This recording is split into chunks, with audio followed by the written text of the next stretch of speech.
наврӯз ҷашни эҳёи табиат оғози кишту кор буда ба олам зиннат мебахшад ва дилҳоро аз кинаю адоват холӣ менамояд. наврӯз рамзи покӣ, бахшиши гуноҳҳои якдигар ва дӯстиву садоқат мебошад.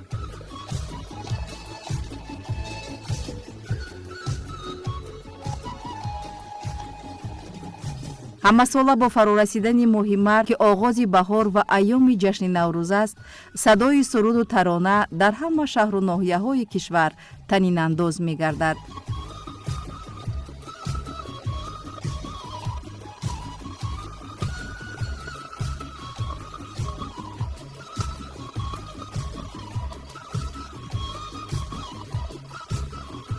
аз субҳи барвақт сокинони ҷамоати деҳотӣ роҳатии ноҳияи рӯдакӣ дар деҳаи дуобаи боло ҷашни байналмилалии наврӯзро бо ифтихор аз ватандорӣ ва бо шукӯҳу шаҳомати хос таҷлил намуданд.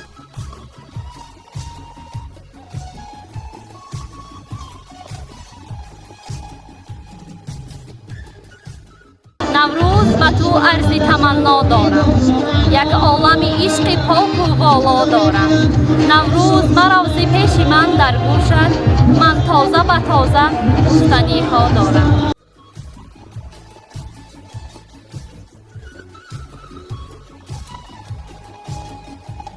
иштирокчиён бо либосҳои идона ҳузур пайдо намуда, зебоӣ, рангорангӣ ва ғановати фарҳанги миллии тоҷиконро ба таври хеле ҷолибу таъсирбахш муаррифӣ намуданд.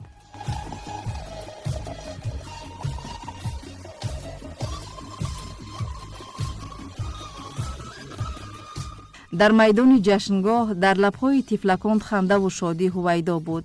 ин манзараро дида дар дили инсон эҳсоси хурсандӣ ва хушӣ фаро мегирад. чун рамзи наврӯз дар кишвари соҳибистиқлоли мо чунин шодиву хурсандӣ ва рақсу бозӣ арзиши баланд дорад.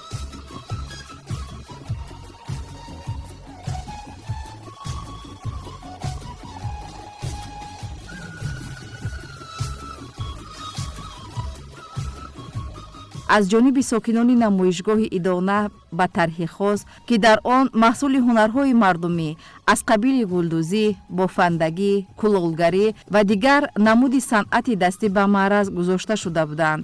ҳамзамон таомҳои миллии тоҷикӣ ки ҳар кадом дорои мазза ва анъанаҳои хоси худ мебошанд, пешкаши меҳмонон гардиданд. дар майдони марказии деҳа ҳамчунин мусобиқаи варзишӣ аз намуди волейбол байни дастаҳои гирду атрофи деҳа баргузор гардид, ки рамзи хушиву хурсандӣ ва солимии ҳамдиҳагон буд. омода намудани таомҳои миллӣ аз ҷумла суманак, оши палав ва дигар хӯрокҳои миллӣ қисми ҷудонашавандаи ҷашни ҷаҳонии наврӯз ба ҳисоб меравад.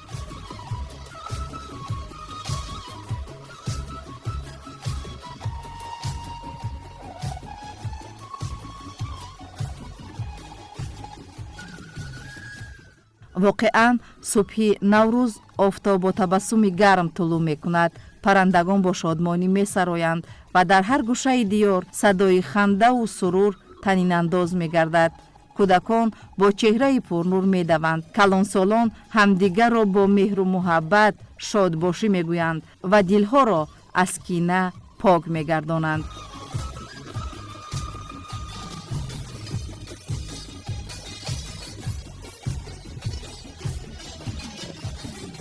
аз шодиву фараҳи иштирокдорони ин ҳамоиш эҳсос мегардад, ки наврӯзро ҳамагон дӯст медоранд, онро ҷашн мегиранд ва бо хушҳоливу фараҳ истиқбол менамоянд.